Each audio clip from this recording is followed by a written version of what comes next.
Hey you guys, welcome back to part 3, I think, of this LS swap on my 1992 GMC Serra.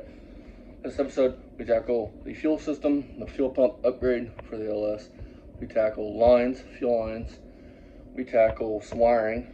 Now the wiring, I'm not going to do a whole video on it. There's a decent site called lt1swap.com, I think is what the name of it is. He tells you everything to do. So that's what Dad used to do it, and it runs. So we tackle that, we tackle the fuel system, we tackle the intake issue from the EGR. Now I swapped the intake, and this new intake doesn't have the provision for EGR, which is okay, but they refunded my money from Walmart for this little aluminum plug, and then somehow they still sent me the part. So next LS swap, we have an intake and we have the plug for it. So that's a plus on my book. At the end of the video, we will tally up what we have spent so far. Still, they were pretty cheap for an LS swap. Part 4 will be finishing the truck completely up, getting it running, getting it driving, and sending it down the road so we can get back on our Skylark, or the Dart, or something else. So, hope you guys enjoy this content. Just stay tuned for part 4. When we're finishing it up and calling this engine swap done. Now, part 4, we're not gonna put rockers on it right now, or cab corners, or dash. Reason being is, for one, I'm tired of spending money on this right now. I want to spend money on the other cars and don't want to spend more money on that. So when we do the bed on it, because it needs a new bed, I'll have to find a rust-free bed, which I think I have a line on one. Once we find the rust-free bed, then we'll do the whole rust repair on the whole truck. So, as always, guys, hope you guys enjoyed the video. I'll see you guys at the end of the video. Alright, you guys. So, Dad's doing some wiring on this mess here. That actually goes down to the computer. He's wiring in fuses. Wiring into the original fuse box. So, hopefully this thing will be running here soon. So, I need to go get a fuel tank for it, but I think we have that solved. One goes to your check engine light. Okay, guys, so Dad's wired all this crap right here into the car. He's only got these wires up here to wire in. And that's for your check engine light, your data port. Let's So, see here. Got a check engine light, fuel pump. That's like I wired a fuel pump relay. And then your service data port. That's it. then this thing's wired up. Alright, you guys, now I can reveal my grand plan for gas tanks. This LS swap. Original tank. The tank we got. Is that of a 2003 or 2002 or some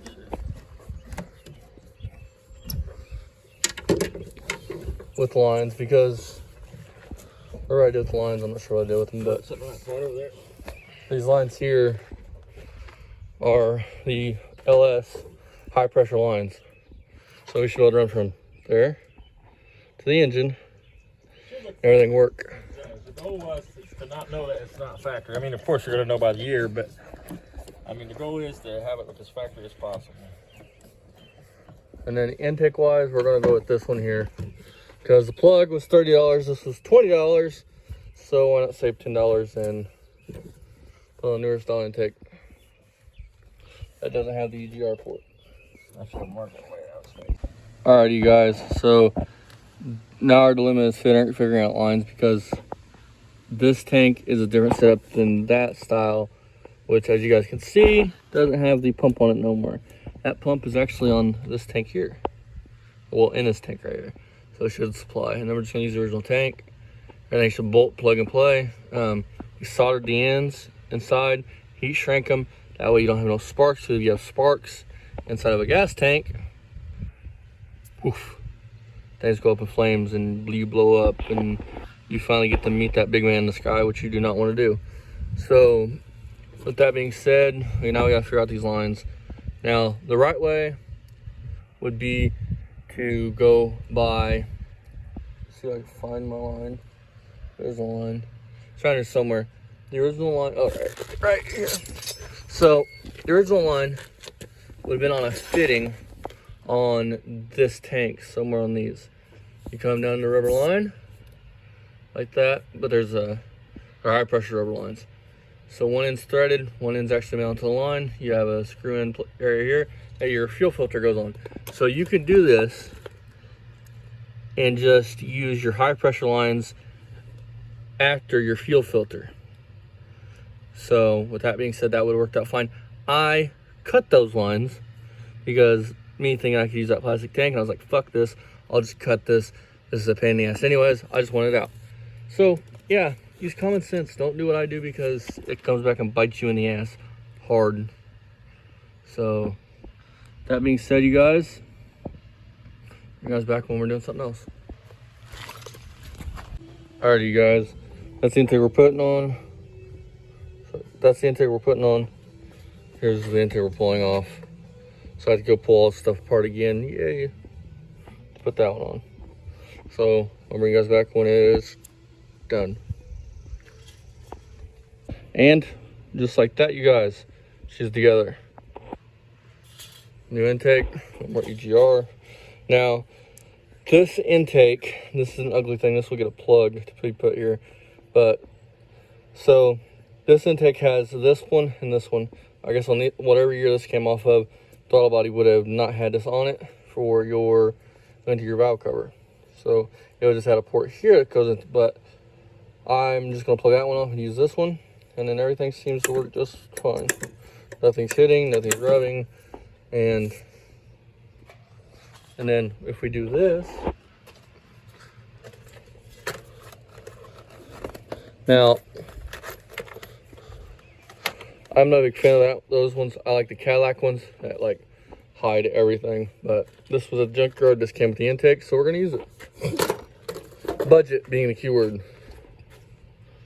Oh, No. they actually do have a bolt down. Huh. So I just put a gas tank back in.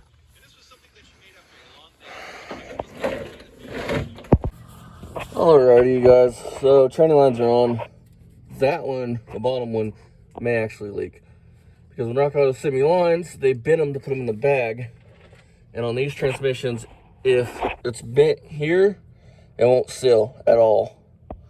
So training lines are in, transfer case is in, getting ready to drill the hole and weld a bung on the exhaust, row twos. Everything's done underneath here. Fuel tank's in, which was a battle. It pissed me off, so I never want to do that again.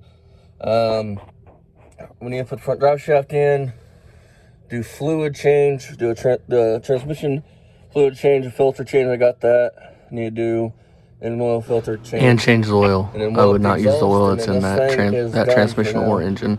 So both things are getting changed. So, I have a feeling that line right there is going to bite us in the ass, but hey.